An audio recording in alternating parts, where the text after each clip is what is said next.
নমস্কাৰ মোৰ এই চেনেলটোলৈ তোমালোক সকলোকে স্বাগতম জনাইছো। আজি আমি এই ভিডিঅ'টোত শিক্ষক দিৱসৰ ওপৰত এটা ভাষণ খুব সহজভাৱে কেনেকৈ ক'ব পাৰি তাকেই আলোচনা কৰিম।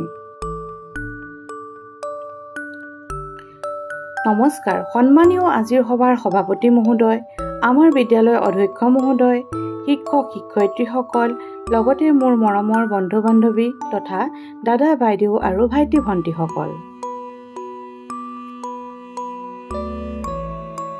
পোনপ্ৰথমে মই মোৰ শ্ৰদ্ধাৰ শিক্ষক শিক্ষয়িত্ৰীসকলৰ লগতে বিশ্বৰ প্ৰতিগৰাকী শিক্ষক শিক্ষয়িত্ৰীলৈ শিক্ষক দিৱসৰ আন্তৰিক শুভেচ্ছা জ্ঞাপন কৰি মই মোৰ চমু বক্তব্য আৰম্ভ কৰিছো।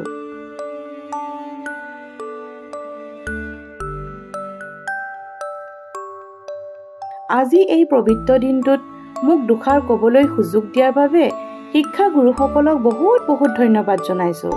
আজি 5 ছেপ্টেম্বৰ আৰু আমি সকলোৱে জানো যে প্ৰতি বছৰে 5 ছেপ্টেম্বৰ তাৰিখে সমগ্ৰ ভাৰতবৰ্ষত শিক্ষক দিৱস হিচাপে পালন কৰা হয়।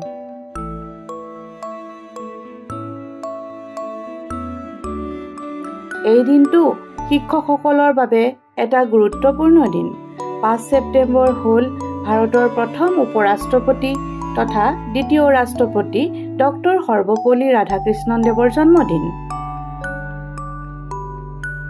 তেওঁ ৰাষ্ট্ৰপতি হৈ থকা অৱস্থাত ছাত্ৰসকলৰ এটা গোটে তেওঁৰ জন্মদিন উদযাপন কৰাৰ বাবে তেওঁৰ অনুমতি বিচাৰিছিল। তেতিয়া সৰ্বপল্লী ৰাধাকৃষ্ণনে কৈছিল, মোৰ জন্মদিনটো বেলেগকৈ উদযাপন কৰাতকৈ এই দিনটো শিক্ষক দিৱস ৰূপে পালন কৰিলে মই গৌৰৱান্বিত হ'ম।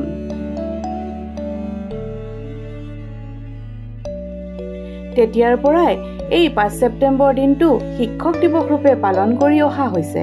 1962 চনৰ 5 ছেপ্টেম্বৰ তাৰিখে ভাৰতত প্ৰথম শিক্ষক দিৱস পালন কৰা হৈছিল। শিক্ষকসকল এজন ব্যক্তি, এখন সমাজ আৰু দেশৰ ভৱিষ্যত গঢ় দিয়াত গুৰুত্বপূৰ্ণ ভূমিকা গ্ৰহণ কৰে।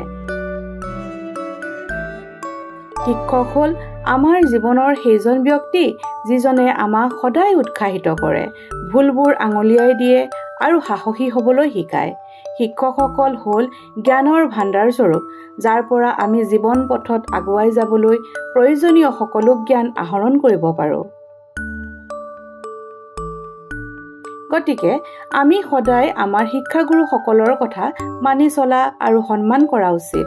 শেষত সকলোকে আকৌ শিক্ষক দিৱসৰ বহুত শুভেচ্ছা জনাই মই মোৰ এই চমু বক্তব্য সামৰণি মাৰিলোঁ। ধন্যবাদ। আজিৰ এই ভিডিঅ'টো ইমানেই আছিল। ভিডিঅ'টো চাই যদি ভাল পালা তেন্তে লাইক কমেণ্ট কৰিবলৈ নাপাহৰিবা আৰু চেনেলটো যদি ছাবস্ক্ৰাইব কৰা নাই তেতিয়াহ'লে ছাবস্ক্ৰাইব কৰি দিবা। ধন্যবাদ।